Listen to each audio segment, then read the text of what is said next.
Hipertensión arterial es una enfermedad crónica caracterizada por el aumento sostenido de la presión arterial. Actualmente constituye uno de los principales factores de riesgo para el desarrollo de enfermedades cardiovasculares, renales y cerebrovasculares. Su fisiopatología es compleja y multifactorial.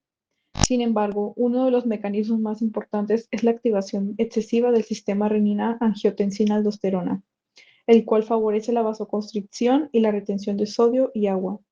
Además, la disfunción endotelial reduce la capacidad de los vasos sanguíneos para dilatarse adecuadamente, contribuyendo al mantenimiento de la presión arterial elevada.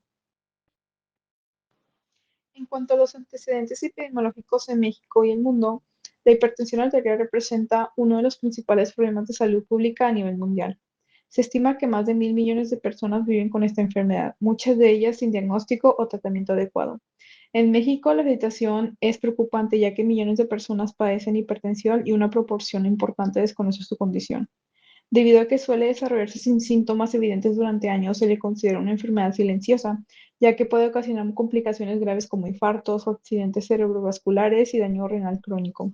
Entre los principales factores de riesgo asociados a la hipertensión arterial se encuentran la obesidad, el sedentarismo, el envejecimiento, la resistencia a la insulina y el consumo excesivo de sodio. Estos factores favorecen las alteraciones a los mecanismos que regulan la presión arterial y aumentan la probabilidad de desarrollar la enfermedad. Además, cuando la hipertensión no es controlada adecuadamente, puede producir daño progresivo en órganos como el corazón, los riñones y el cerebro, incrementando el riesgo de complicaciones cardiovasculares y disminuyendo la calidad de vida de los pacientes. Ahora vamos a hablar sobre la panorámica terapéutica para la hipertensión. En este manejamos 5 tipos de mecanismos.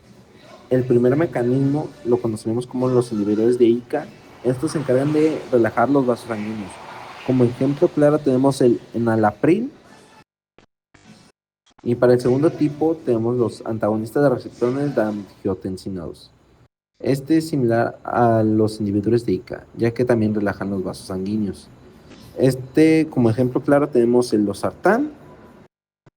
Y vamos con el tercer mecanismo, que son los beta bloqueadores, que se encargan de disminuir la frecuencia cardíaca, logrando una carga menos pesada para el corazón. Como ejemplo claro de tenemos el metoprolol. Para el cuarto mecanismo tenemos bloqueadores de los canales de calcio. Estos medicamentos ayudan a relajar los músculos de los vasos sanguíneos. Como ejemplo claro tenemos el amlodipina. Y para el último mecanismo tenemos los diuréticos, ya que estos ayudan a eliminar el exceso de sal y agua del volumen de la sangre, logrando disminuir la presión en las paredes de las venas y las arterias. Como ejemplo claro de un diurético tenemos la cloratalidona. Bueno, vamos a hablar sobre los efectos del losartán. Primero hay que conocer el losartán. Pertenece al grupo de los antagonistas de los receptores de angiotensina 2, también conocidos como ARA2.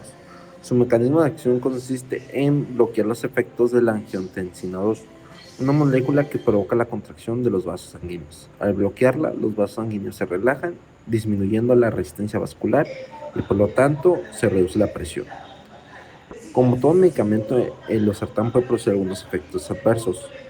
Entre los efectos más comunes se encuentra el mareo debido a la disminución de la presión arterial, la fatiga o sensación de cansancio, la cefalia o dolor de cabeza, el dolor de espalda, la diarrea y en algunos pacientes la hipotensión, que esto se debe a una presión arterial demasiado baja. Además de los síntomas clínicos normales, existen alteraciones que pueden detectarse mediante el análisis de laboratorio. Entre ellas destacan la hiperpotasemia, que es el aumento de los niveles de potasio en sangre, alteraciones de la función renal, observadas por el incremento de la creatina en la orina, la anemia, que implica una disminución de la hemoglobina, y en pocos casos alteraciones hepáticas, ya que se refleja un aumento de las enzimas hepáticas. También existen efectos mucho menos frecuentes clínicamente importantes. Uno de ellos es la angioedema, que consiste en la hinchazón de tejidos, especialmente en labios, lengua o garganta.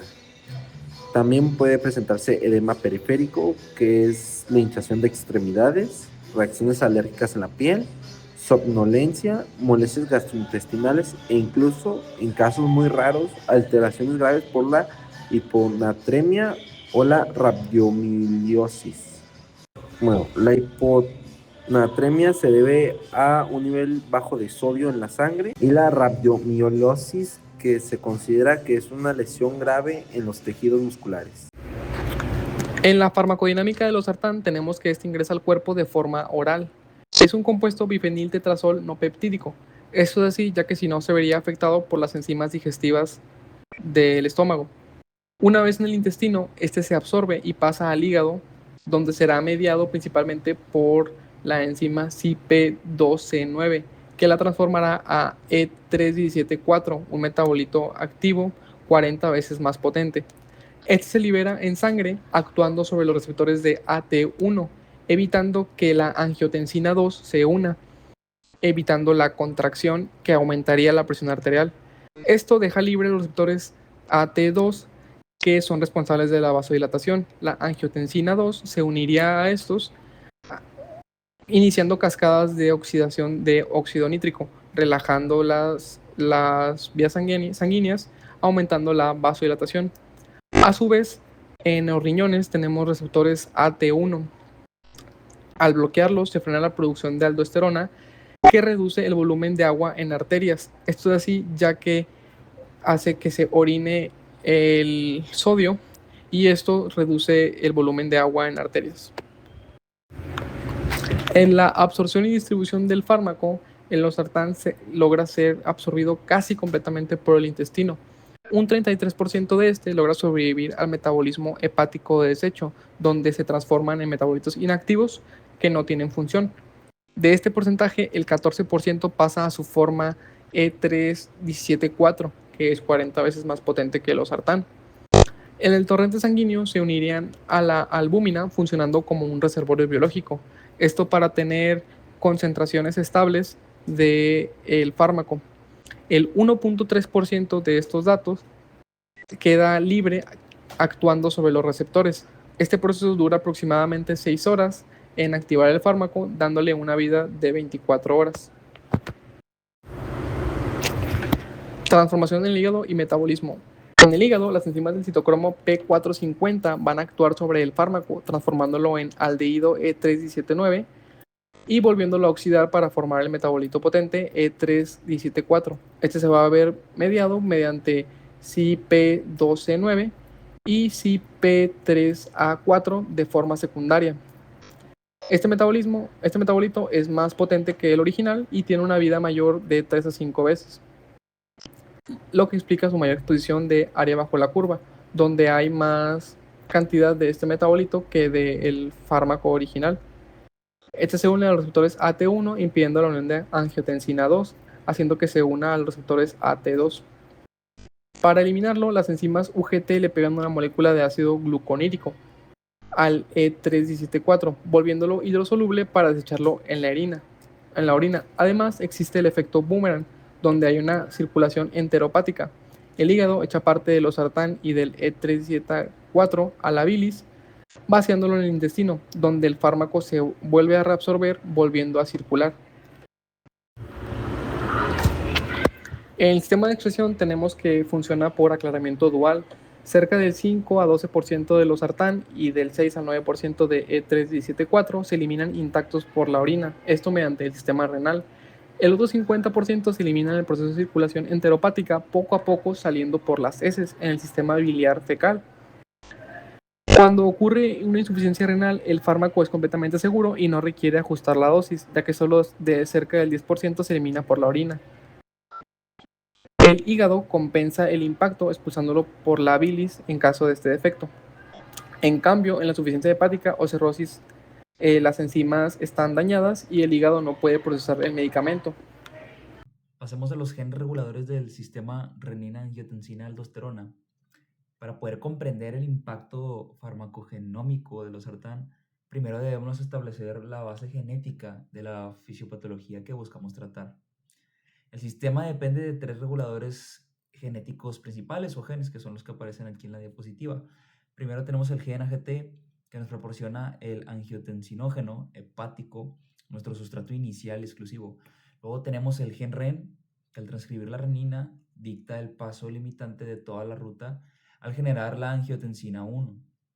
Y pues finalmente no podemos dejar de lado el gen AC2, que esta carboxipeptidasa actúa como nuestro freno natural, degradando la angiotensina 2 para favorecer la vasodilatación.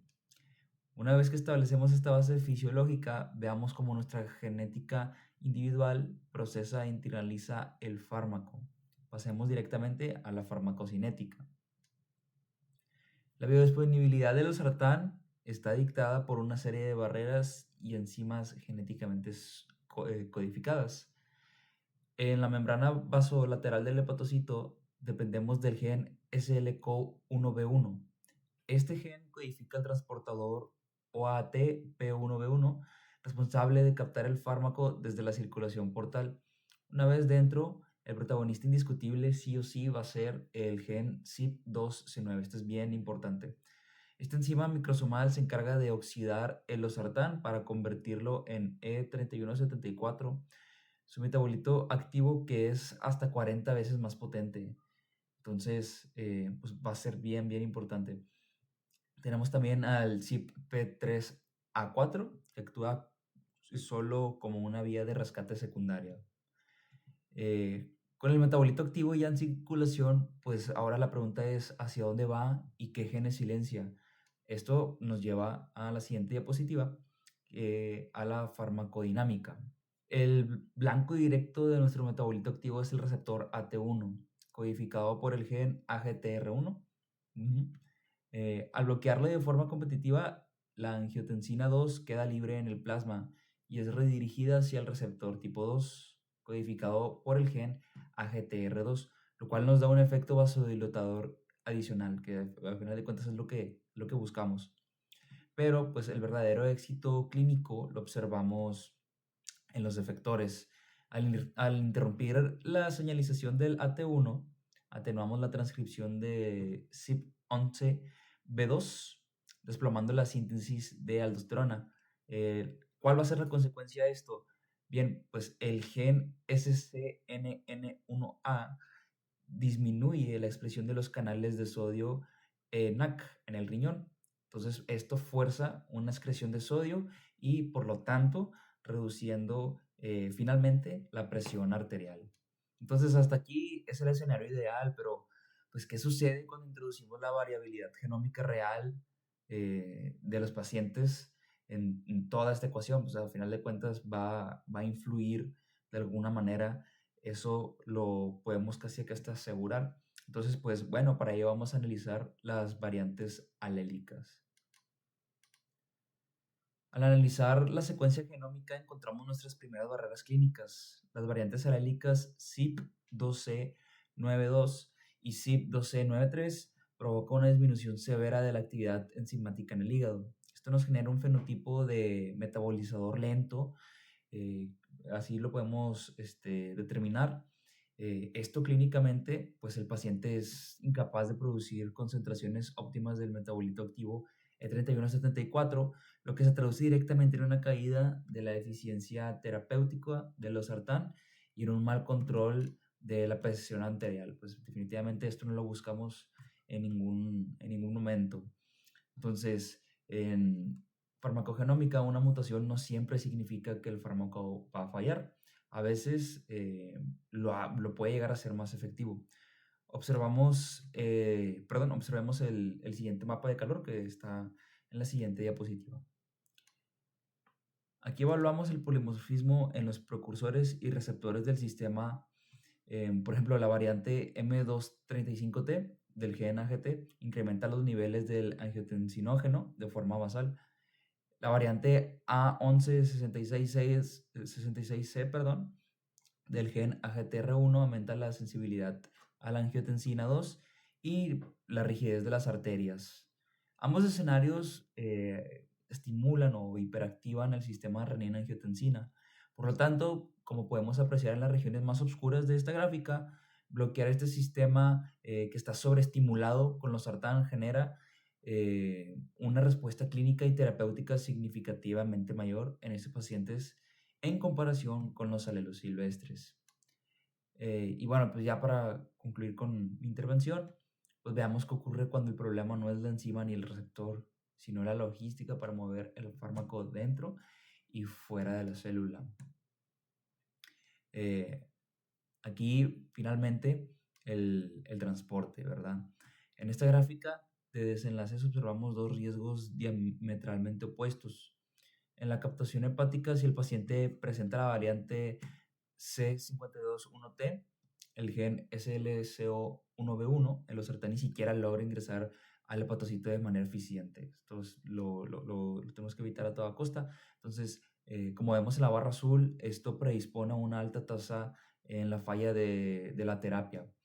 En el otro extremo, si la variante está en el gen, en el gen ABCC2 de excreción, el metabolito activo sí se forma, pero no puede eliminarse. Entonces, su retención prolongada dentro del sistema, ilustrada en la barra roja, dispara drásticamente el riesgo de toxicidad e hipotensión severa. Entonces, pues conociendo estas enormes limitantes metabólicas y de transporte que presenta el fármaco, pues es evidente que necesitamos estrategias que vayan al sistema CYP450. Entonces, para hablar de la principal alternativa farmacológica y cómo podemos diagnosticar esto clínicamente, pasamos con la intervención de mi siguiente compañero. Comenzamos analizando por qué el losartán presenta retos clínicos importantes desde la perspectiva genética. Debemos recordar que el losartán es una prodroga. Su eficacia no depende de la molécula original, sino de su conversión en el metabolito activo E3174, y esta pues mediada principalmente por la enzima CYP2C9.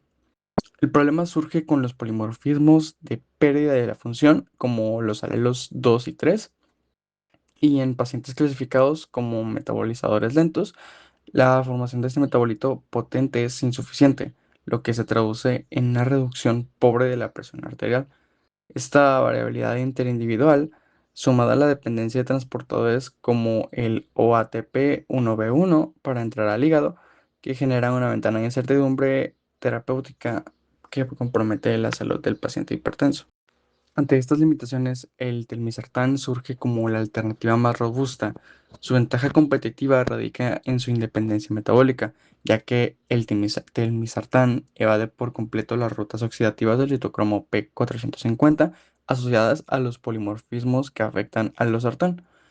Prácticamente todo el fármaco se elimina de forma inalterada a través de la vía biliar, además que cuenta con una vida media de eliminación de 24 horas, que por cierto es la más larga de su clase, lo que garantiza un control estable de la presión arterial durante el día con una sola dosis. Al no requerir activación enzimática, este también ofrece una respuesta clínica predecible y segura, eliminando los riesgos derivados del estatus genotípico del paciente. Bien, como propuesta de diagnóstico molecular tenemos el uso de microarreglos de ADN de alta densidad, específicamente el Action Precision Medicine Diversity Array. A diferencia de la PCR convencional, esta tecnología permite interrogar simultáneamente miles de variantes metabólicas, incluyendo alelos raros que suelen pasar desapercibidos. Mediante la hidratación de ácidos nucleicos en una matriz fluorescente, podemos identificar el diplotipo exacto de enzimas y transportadores. Nuestra propuesta integra estos resultados en sistemas de soporte a la decisión clínica para generar alertas automáticas en el expediente electrónico. Así podemos predecir la ineficacia del losartán antes de la primera dosis y pues optar directamente por alternativas como la antes mencionada del losartán.